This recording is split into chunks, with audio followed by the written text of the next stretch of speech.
सर्वप्रथम कक्षा 10 के सभी छात्रों को मेरा नमस्कार, ढेर सारा आशीर्वाद एवं इस कक्षा में अच्छे अंक प्राप्त करने के लिए आप सभी लोगों को ढेर सारी शुभकामनाएं। बच्चों, आपको जैसा कि पता है मैं आपको विज्ञान विषय पढ़ाऊंगा। कक्षा 10 के विज्ञान विषय के पाठ्यक्रम में जितने तथ्य सम्मिलित हैं, जितने चीज़ें सम्मिलित हैं, उन्हें 5 इकाइयों में बांटा गया है। जैसा कि आप इसके पहले कक्षाओं में भी पढ़ते आ रहे हैं, कक्षा 9 में पढ़े हैं कि विज्ञान को 3 भागों में बांटा गया है: भौतिक विज्ञान, रसायन विज्ञान तथा जीव विज्ञान। लेकिन यहाँ इस पुस्तक में पूरे विज्ञान को 5 इकाई में बांटा गया है। पहली इकाई में रसायन विज्ञान है और दूसरी इकाई में जीव विज्ञान है। तीसरी तथा चौथी इकाई में भौतिक विज्ञान को सम्मिलित किया गया है, जबकि अंतिम इकाई में पर्यावरण विज्ञान सम्मिलित किया गया है। हम आपको विज्ञान विषय पढ़ाऊंगा, ये आपको मालूम ही है। और विज्ञान विषय के पहले इकाई में, जो कि रसायन विज्ञान से संबंधित है, पूरे रसायन विज्ञान को 5 अध्यायों में बांटा गया है, जिसमें पहला अध्याय है पदार्थों की प्रकृति या रासायनिक पदार्थ की प्रकृति तथा उसका व्यवहार। सबसे पहले हम आपको ये बताएं कि द्रव्य के बारे में आपको सभी को पता है, पिछली कक्षा में आपने इसका अध्ययन भी किया है कि द्रव्य क्या होता है। द्रव्य वह है जो स्थान घेरता है, जिसमें भार होता है तथा जिसका ज्ञान हम अपने ज्ञानेंद्रियों द्वारा कर लेते हैं। इसके अलावा इसका व्यापक रूप आप सभी जानते हैं कि हमारे आसपास जो भी चीज़ें हैं सभी द्रव्य हैं। ब्रह्मांड में जितनी भी चीज़ें हैं सभी द्रव्य हैं, और द्रव्य को समझना आसान भी होता है, कठिन भी होता है। ये हमारे आपकी कल्पना की बात है। यदि हम साइंस की दृष्टि से सोचें तो वास्तव में पदार्थ क्या है, जैसा कि हमने परिभाषा में बताया कि पदार्थ वह है, द्रव्य वह है जो स्थान घेरता है, जिसमें भार होता है, जिसका ज्ञान हम अपनी ज्ञानेंद्रियों द्वारा कर लेते हैं। अर्थात पेन है, ये भी द्रव्य है। वायु है, वो भी द्रव्य है। जल जिसको हम पीते हैं, जिसके बारे में कहा जाता है कि जल ही जीवन है, वह भी द्रव्य होता है। ईंट भी द्रव्य है, कोयला भी द्रव्य है। हमारे आपके घरों में तमाम चीज़ें प्रयोग में लाई जाती हैं, वो सभी द्रव्य हैं। हम लोग कपड़े पहनते हैं, आप लोग घर से स्कूल आते हो, साइकिल से आते हो, वो भी द्रव्य है। अर्थात जो भी हम देखते हैं, हमारे आसपास जो भी चीज़ें हैं, वह सब द्रव्य हैं। कभी कभी हमारे मन में ये बात आती है कि वास्तव में वायु द्रव्य है या नहीं है, क्योंकि जो चीज़ें हम देखते हैं, लकड़ी है, मेज है या पत्थर है, इसको तो हम छूने से आभास कर लेते हैं, पता कर लेते हैं कि ये द्रव्य है। लेकिन वायु के बारे में हमारे मन में ये शंका पैदा होती है, क्या यह भी द्रव्य है या नहीं। तो इसका बड़ी आसानी से उत्तर आप ढूंढ सकते हैं, आप इसका प्रयोग कर सकते हैं। ये खाली ट्यूब में, यानी कि साइकिल की ट्यूब, जिस साइकिल आप यूज करते हो, जिसमें आप हवा भराते हो, खाली ट्यूब को तौल लीजिए और फिर इसमें हवा भर के तौल लीजिए। फिर आप देखेंगे कि खाली ट्यूब की तुलना में हवा भरी हुई ट्यूब का भार ज़्यादा होगा। इसका मतलब है वायु में भी भार होता है। अर्थात द्रव्य का जो एक मौलिक गुण है, जिसमें कि भार होना चाहिए, तो उसमें भी भार होता है। इसका मतलब वह भी द्रव्य है। कहने का अर्थ है कि इस ब्रह्मांड में जो भी चीज़ें उपस्थित हैं, जिनका भी अस्तित्व है, वह सभी द्रव्य हैं। अब इसके आगे आते हैं द्रव्य, संपूर्ण द्रव्य। जितना भी ब्रह्मांड में चीज़ें उपस्थित हैं या द्रव्य या पदार्थ उपस्थित हैं, उनको 3 भागों में बांटा जाता है। और यह वर्गीकरण का आधार जो होता है वो भौतिक अवस्था, अर्थात किसी भी पदार्थ को या द्रव्य को जिस रूप में हम देखते हैं, जिस अवस्था में देखते हैं, वही उसकी भौतिक अवस्था कही जाती है। जैसे हम जल पीते हैं, जल की भौतिक अवस्था द्रव है, क्योंकि इसे हम द्रव अवस्था में देखते हैं। लोहा भी देखते हैं, लेकिन लोहा हमें ठोस रूप में दिखाई देता है, कठोर होता है, हार्ड होता है, अर्थात वह ठोस अवस्था में पाया जाता है। इसके अलावा हम सांस लेते हैं, सांस में हम वायु अपने शरीर के भीतर ग्रहण करते हैं। वायु को हम देख नहीं पाते हैं, प्रायः गैसें जो होती हैं वो अदृश्य होती हैं। कुछ गैसों को देखा भी जा सकता है, लेकिन ज़्यादातर गैसें जो होती हैं वह हमें दिखाई नहीं देती हैं, ऐसा माना जाता है। एक सामान्य तौर पर हम समझने के लिए कह सकते हैं कि गैस जो है थोड़ा अदृश्य होती है। बट हम अगर समेकित रूप से देखें, द्रव्य के वर्गीकरण अर्थात द्रव्य का जो प्रकार के रूप में अगर हम अध्ययन करेंगे तो द्रव्य 3 प्रकार का होता है, ठोस, द्रव तथा गैस। ठोस किसे कहते हैं, गैस द्रव किसे कहते हैं और गैस किसे कहते हैं, इसका अध्ययन आप पिछली कक्षा में कर चुके हैं। हम रिटन में आपको तो इसमें नहीं दे रहे हैं, बट आपको हम ऐसे ओरली बता दे रहे हैं कि ठोस क्या होता है। ऐसे द्रव्य या पदार्थ जिनके आयतन तथा आकार, चाहे आकार एवं आयतन भी कह सकते हैं, अर्थात जिनके आकार एवं आयतन दोनों निश्चित होते हैं, डेफिनिट होते हैं, उन्हें ठोस कहते हैं। द्रव के बारे में हम परिभाषित कर सकते हैं कि द्रव की परिभाषा क्या है। ऐसे पदार्थ या द्रव्य जिनका आकार अनिश्चित होता है परंतु आयतन निश्चित होता है, उसे द्रव कहते हैं। जैसे जल है, दूध है, तेल, ये सब द्रव की श्रेणी में आते हैं। इसी प्रकार से गैस को भी हम बिल्कुल सिंपली परिभाषित कर सकते हैं। ऐसे पदार्थ जिनके ना तो आकार और ना ही आयतन, दोनों कोई निश्चित नहीं होता, अर्थात दोनों अनिश्चित होते हैं, मीन्स इंडेफिनिट होते हैं, उन्हें गैस कहते हैं। जैसे ऑक्सीजन अर्थात हमारे चारों तरफ वातावरण में जो वायु है वो गैस है। हमारे घरों में जो प्रयोग होती है, जिससे खाना बनाया जाता है, एलपीजी गैस लिक्विफाइड स्टेज में होती है, लेकिन नाप खोलते ही वो गैसेस स्टेज में आ जाती है। इसके अलावा hydrogen gas, oxygen gas, chlorine gas, तमाम गैसें, हमारे अमोनिया गैस, तमाम गैसें वो वातावरण में उपस्थित है और प्रयोगशाला में भी बनाई जाती हैं, जिसके बारे में बहुत सारा खोज हो चुका है। अब इसके बाद हम आते हैं पदार्थ की जो तीनों अवस्थाएं होती हैं। आप तो पढ़ चुके कि पदार्थ की 3 अवस्थाएं होती हैं, लेकिन इसके बारे में एक पूर्णतः सत्य ये भी है कि पदार्थ की जो तीनों अवस्थाएं होती हैं वह सभी एक दूसरे में परिवर्तनीय होती हैं। और यह परिवर्तन कैसे संभव है? यह परिवर्तन कुछ कारकों के आधार पर ही संभव है, अर्थात किसी भी द्रव्य की अवस्था को उसके कारकों में परिवर्तन करके उसे एक अवस्था से दूसरी अवस्था में परिवर्तित किया जा सकता है। अर्थात पदार्थ एक दूसरे में परिवर्तनीय होता है।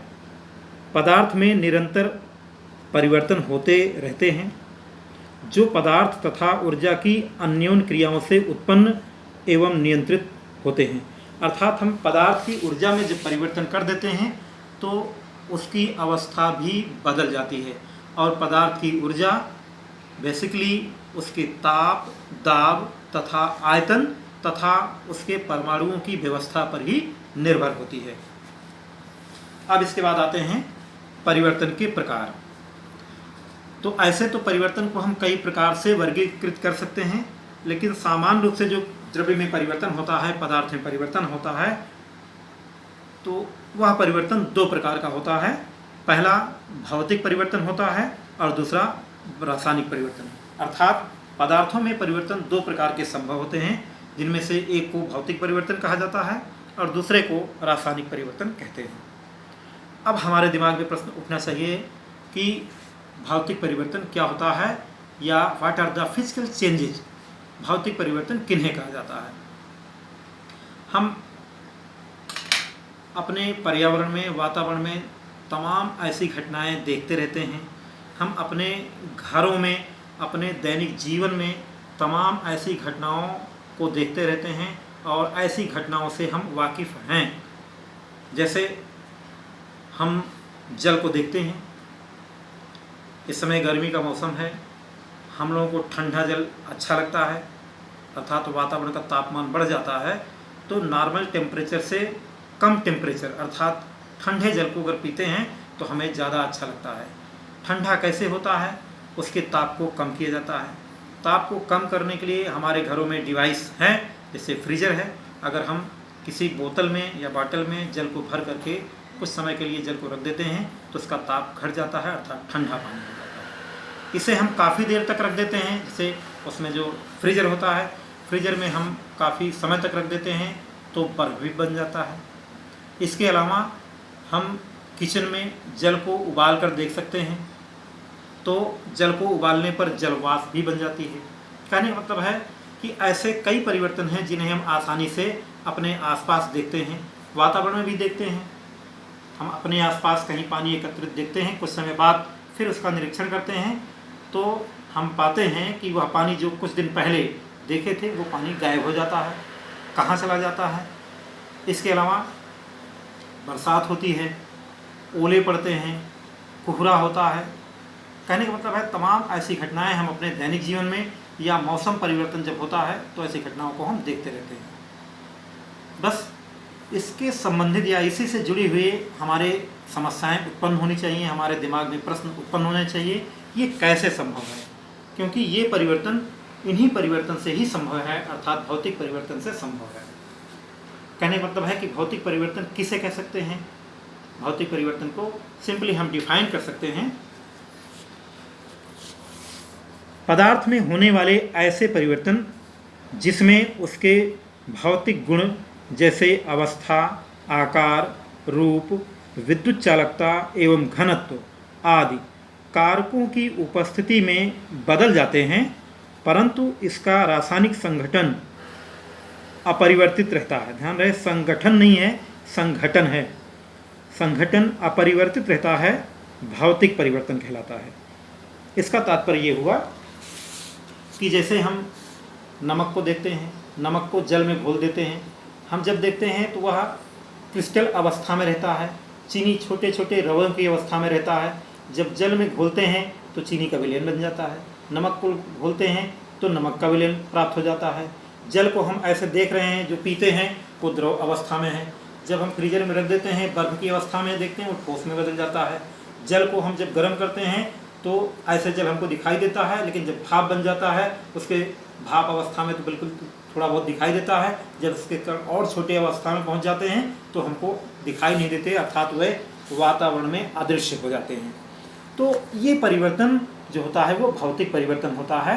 और ऐसे परिवर्तन में होता ये है कि जैसे आपने जल देखा, उसका आकार अलग है, जल से बना हुआ बर्फ़ है उसका आकार अलग हो जाता है, और जल से जो जलवाष्प बनता है उसका आकार अलग होता है। चीनी को हम देखते रहते हैं, चीनी का जो आकार है क्रिस्टल अवस्था में है, लेकिन जब जल में घोल देते हैं तो उस क्रिस्टल को हम विलयन में, अर्थात चीनी के विलयन जिसे हम शरबत भी कहते हैं, उसमें हम चीनी और जल को ऐसे अलग नहीं कर सकते हैं, ऐसे चीनी का कण उसमें दिखाई नहीं देता है। कहने का मतलब है कि अब जब चीनी को हमने जल में घोला या जल को बर्फ़ में बदला तो उसका आकार बदल जाता है, ये हम स्वयं देख सकते हैं। इसके कई गुणों में परिवर्तन भी हो जाता है, उसकी विद्युत चालकता, उसका घनत्व, इन सबों में भी परिवर्तन आ जाता है।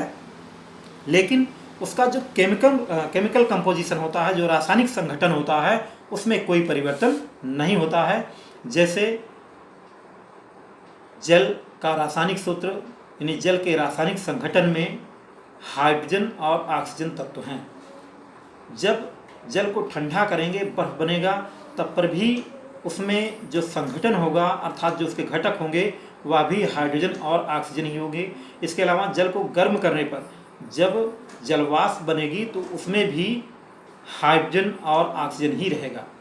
इसी प्रकार से जब हम चीनी को घोलेंगे तो चीनी को क्रिस्टल अवस्था में देखेंगे तो वह चीनी में जो कंपोनेंट होते हैं, तत्व होते हैं, घटक होते हैं, कार्बन, हाइड्रोजन और ऑक्सीजन, जितनी मात्रा में ऐसे ठोस अवस्था में उपस्थित है, उतनी ही मात्रा में जब उसे हम जल में घोलेंगे तो उसमें कोई परिवर्तन नहीं आएगा। अर्थात कार्बन के 6 एटम, हाइड्रोजन के 12 और ऑक्सीजन के कार्बन के 12 और हाइड्रोजन के 22 और ऑक्सीजन के 11, उतना ही रहेंगे, उसमें कोई परिवर्तन नहीं रहेगा। जो मैंने चर्चा करी थी कार्बन 6 की, वो ग्लूकोज का है, जिसका रासायनिक सूत्र होता है C6H12O6, जो कि गर्मी के दिनों में आप लोग ग्लूकॉन डी के रूप में पीते हैं। तो अभी इसमें हम उदाहरण दे सकते हैं, उदाहरण आप समझ सकते हैं। भौतिक परिवर्तन में जैसे आपने पढ़ा, मैंने बताया आपको कि उसके भौतिक गुणों में ही परिवर्तन आता है, रासायनिक गुणों में कोई परिवर्तन नहीं आता, रासायनिक संगठन में कोई परिवर्तन नहीं आता है। इसके अलावा जैसे मोम का पिघलना, जल से जलवाष्प का बनना, इसमें बड़ी आसानी से हम इसको समझ सकते हैं कि जैसे भौतिक परिवर्तन जब होता है तो उसमें कुछ कारकों का प्रभाव होता है। ये कारक विशेष रूप से होते हैं ताप, दाब और आयतन। अर्थात पदार्थों के इन कारकों में जब परिवर्तन किया जाता है तो उसकी भौतिक अवस्था बदल जाती है। भौतिक परिवर्तन का एक सिम्टम है, एक कैरेक्टरिस्टिक होता है, एक गुण होता है कि जिस कारक के प्रभाव में उसके भौतिक गुण में परिवर्तन होता है, यदि उसको हटा दिया जाता है तो पदार्थ अपनी मूल अवस्था में वापस लौट आता है। अर्थात परिवर्तन से पहले पदार्थ जिस अवस्था में था उसे उस अवस्था में लाया जा सकता है। हम सिंपली आपको जल से जो भौतिक परिवर्तन होता है, अर्थात जल में जो भौतिक परिवर्तन होता है और वो ताप के प्रभाव के अंतर्गत, अर्थात जल में अगर हम ताप में परिवर्तन कर देते हैं तो कैसा ये परिवर्तन होता है उसे हम सिंपली दिखा सकते हैं। जल को अगर हम गर्म करते हैं तो जल वाष्प बन जाता है। गर्म करने में जल के ताप में हम वृद्धि करते हैं और इस तरह से जल वाष्प बन जाता है। जल वाष्प जो होता है वो गैसीय अवस्था होती है। इसमें जल की तुलना में जल के अणु बहुत दूर दूर हो जाते हैं।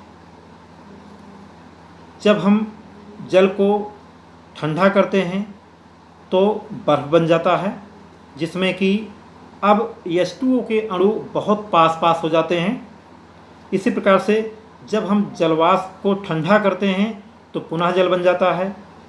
इसी प्रकार से बर्फ़ को हम गर्म करते हैं तो जल बन जाता है। कहने का तात्पर्य हुआ कि जल के ताप में यदि हम परिवर्तन करते हैं तो जो द्रव्य की दोनों अवस्थाएं हैं, अर्थात जल की मूल भौतिक अवस्था क्या है, आपको मैंने पहले बताया था, जल की मूल भौतिक अवस्था द्रव है। अगर हम इसे गर्म कर देते हैं तो यह गैसियस स्टेज में पहुंच जाता है और इसे ठंडा कर देते हैं तो यह ठोस अवस्था में बदल जाता है। और इस तरह से पुनः इसमें ताप में हम परिवर्तन कर देते हैं, अर्थात जो हमने ताप अप्लाई किया था भौतिक अवस्था को बदलने के लिए उसे हम हटा देते हैं तो पुनः जल प्राप्त हो सकता है। इसके बाद आते हैं रासायनिक परिवर्तन। रासायनिक परिवर्तन क्या होता है? रासायनिक परिवर्तन भौतिक परिवर्तन का बिल्कुल उल्टा होता है, इसके विपरीत होता है। अर्थात जो भी द्रव्य में परिवर्तन होता है, जैसा कि हमने बताया, वो कारकों की उपस्थिति में ही होता है। चाहे जो भी कारक कौन कौन से होते हैं? बेसिकली ताप, दाब तथा आयतन। इसके अलावा परमाणुओं का विन्यास भी होता है, व्यवस्था भी होती है, जो कि अभी आपके लेवल में बहुत ज़्यादा इसका उपयोग नहीं है। तो फिलहाल यहाँ हम रासायनिक परिवर्तन को कैसे समझ सकते हैं, इसके बारे में भी जैसे हमने आपको भौतिक परिवर्तन के बारे में बताया कि हमारे आसपास होने वाली घटनाओं से वाकिफ़ हैं, उनके आधार पर हम समझ सकते हैं। घरों में दैनिक जीवन में प्रयोग होने वाली जो बहुत सारी क्रियाएं हैं, घटनाएं हैं, उनसे समझ सकते हैं। ऐसे हम लोग दूध पीते हैं, दूध को जमा दिया जाता है, उससे दही बन जाता है। इसके अलावा ठंडी में जब वातावरण का तापमान घट जाता है, हमें गर्मी की आवश्यकता होती है, लकड़ी को जलाते हैं, हमें गर्मी मिलती है। ऐसे ज़्यादातर गाँव में या बहुत सारे और लोग हैं जहाँ पर LPG जो लोग यूज नहीं करते हैं, वे लकड़ी से अपना भोजन बनाते हैं, कोयले को जलाते हैं। तो इन सब घटनाओं से आप वाकिफ़ हैं, अर्थात लकड़ी को जलाया जाता है, दूध से दही बनाई जाती है। इसी प्रकार से मोम का जलना, ध्यान रहे मोम का पिघलना अलग घटना है, मोम का जलना अलग है। आप लोग प्रकाश प्राप्त करने के लिए मोमबत्ती को जलाते हैं, वहाँ पर इस घटना में मोमबत्ती पिघलती है, मोमबत्ती जलती नहीं है। यानी मोम पिघलता है, मोमबत्ती भले जलती है, ऐसा कह सकते हैं, लेकिन वहाँ मोम जलती नहीं है, मोम पिघलती है, क्योंकि जब ठंडी हो जाती है तो पुनः आप देखते हैं कि वैसे के वैसे पड़ी रहती है। वहाँ पर धागा जलता है मोम के सहारे। तो मोम का जलना अलग है और मोम का पिघलना अलग है। मोम का पिघलना हम आपको पहले बता चुके हैं कि ये भौतिक परिवर्तन है, लेकिन मोम का जलना जो है वो रासायनिक परिवर्तन के अंतर्गत आता है। अब सवाल उठता है कि रासायनिक परिवर्तन किसे कहेंगे। जैसा कि भौतिक परिवर्तन में आपने पढ़ा कि भौतिक परिवर्तन में केवल उसके भौतिक गुणों में ही परिवर्तन होता है, जैसे कि उसका रूप, आकार, विद्युत चालकता, रंग, घनत्व आदि बदल जाते हैं। लेकिन उसके उल्टे रासायनिक परिवर्तन क्या होता है, उसे हम आसानी से डिफाइन कर सकते हैं, परिभाषित कर सकते हैं। कारकों की उपस्थिति में पदार्थ में होने वाले ऐसे परिवर्तन जिसमें उसके भौतिक गुणों जैसे अवस्था, आकार, रूप, रंग, गलनांक, क्वथनांक, विद्युत चालकता एवं घनत्व आदि के साथ साथ उसके रासायनिक संघटन एवं गुणधर्म में भी बदलाव हो जाते हैं, रासायनिक परिवर्तन कहलाता है। तो बड़ी आसानी से इसको आप समझ सकते हैं कि जो भौतिक गुण थे, जो भौतिक परिवर्तन में हमने बताया था, वह परिवर्तन तो होते ही हैं, उसके साथ साथ इसके रासायनिक गुणों में भी परिवर्तन हो जाता है, अर्थात रासायनिक संघटन बदल जाता है। जैसे लकड़ी को हम जलाते हैं तो कार्बन डाइऑक्साइड मिल जाता है, चीनी को जलाते हैं तो हमें काली राख मिल जाती है, पहले भूरी मिलती है, बाद में जब जलने के बाद काली राख भी मिल जाती है। इसी प्रकार से वातावरण में हम देखते हैं कि हाइड्रोजन है, ऑक्सीजन है। हाइड्रोजन तथा ऑक्सीजन परस्पर संयोग करके जल का निर्माण कर देते हैं। जिंक पर अगर हम सल्फ्यूरिक अम्ल की क्रिया करा देते हैं तो जिंक सल्फेट बन जाता है, आदि आदि। कहने का मतलब है ये सब घटनाएं रासायनिक परिवर्तन के अंतर्गत आती हैं। और इसमें हम ये देखते हैं कि रासायनिक परिवर्तन में परिवर्तन से पहले जो पदार्थ की अवस्था रहती है, जो उसका रासायनिक संघटन रहता है, जो उसके गुणधर्म रहते हैं, वह पूर्णतया बदल जाते हैं। अर्थात परिवर्तन होने के पश्चात जो हमें पदार्थ प्राप्त होते हैं उनके गुण पहले वाले पदार्थों से बिल्कुल भिन्न होते हैं, अर्थात कोई समानता नहीं होती है। और इस प्रकार से हम कह सकते हैं कि रासायनिक परिवर्तन जो होता है वह भौतिक परिवर्तन के बिल्कुल विपरीत होता है। और जैसा कि भौतिक परिवर्तन में हमने आपसे कहा था कि अगर हम पदार्थ पर जो भी कारक अप्लाई किए हुए हैं, आरोपित किए हुए हैं, उसको हटाने के पश्चात पदार्थ मूल अवस्था में पहुंच जाता है, अर्थात बने हुए पदार्थ को हम पुनः मूल पदार्थ में बदल सकते हैं। लेकिन यहाँ पर ऐसा संभव नहीं है, क्योंकि यदि हम कारक को हटाते भी हैं तो जो नया पदार्थ बनता है या परिवर्तन के बाद पदार्थ प्राप्त होता है उसे किसी भी अवस्था में हम पहले जैसे पदार्थ में परिवर्तित नहीं कर सकते हैं।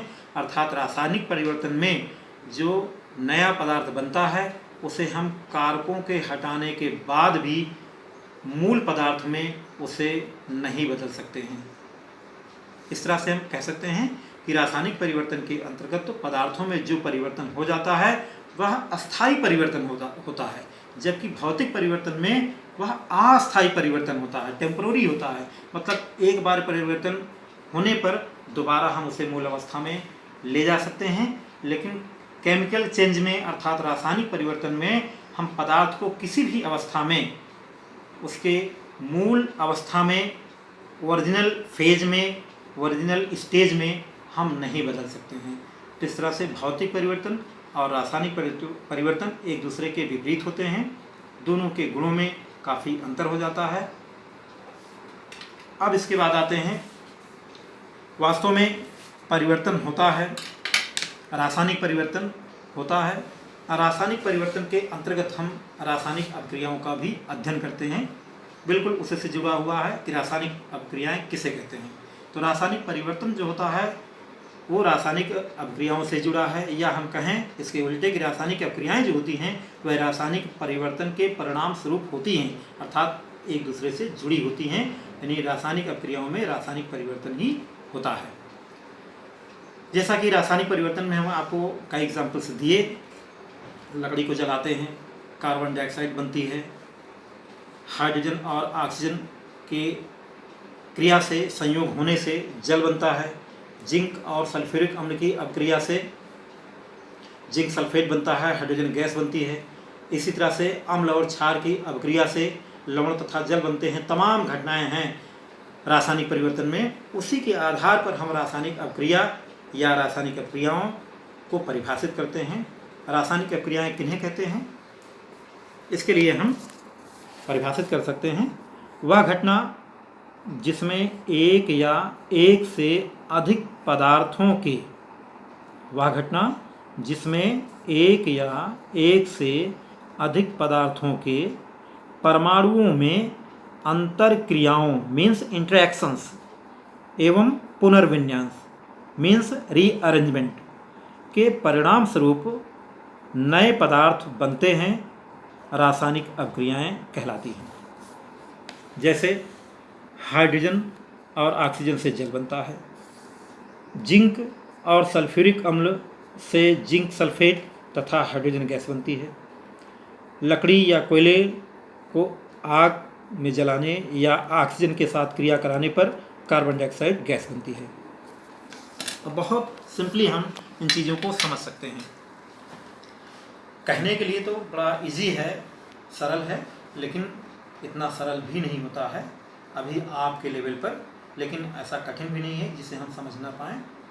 जैसे हमने कहा, रासायनिक अभिक्रियाएं किसे कहते हैं, वह घटना अर्थात यह एक प्रकार की घटना होती है जिसमें परमाणुओं अर्थात किसी भी द्रव्य में जो भी परमाणु होते हैं उनके आपस में इंटरेक्शंस अर्थात जो अंतर क्रियाएं होती हैं, एक दूसरे के मध्य जो टक्कर होती है, आपस में भिड़ते हैं, उनकी एक जो व्यवस्था में परिवर्तन होता है जिसे हम पुनर्विन्यास शब्द इस्तेमाल में लाए हैं। इन्हीं सब के परिणाम स्वरूप जो बिल्कुल नए पदार्थ बन जाते हैं, नए पदार्थों का निर्माण हो जाता है जो कि मूल पदार्थों से बिल्कुल भिन्न होते हैं। तो जिस घटना के अंतर्गत पहले वाले पदार्थों से बिल्कुल नए पदार्थ बन जाते हैं उसे ही रासायनिक अभिक्रियाएं कहते हैं। और रासायनिक अभिक्रिया के परिणाम स्वरूप जो परमाणुओं का संगठन होता है, किसी भी द्रव्य या पदार्थ में जो परमाणुओं का संगठन होता है या जो व्यवस्था होती है, वो पहले वाले पदार्थों से बिल्कुल भिन्न हो जाती है। इस तरह से आप लोग इनको उतार लीजिएगा।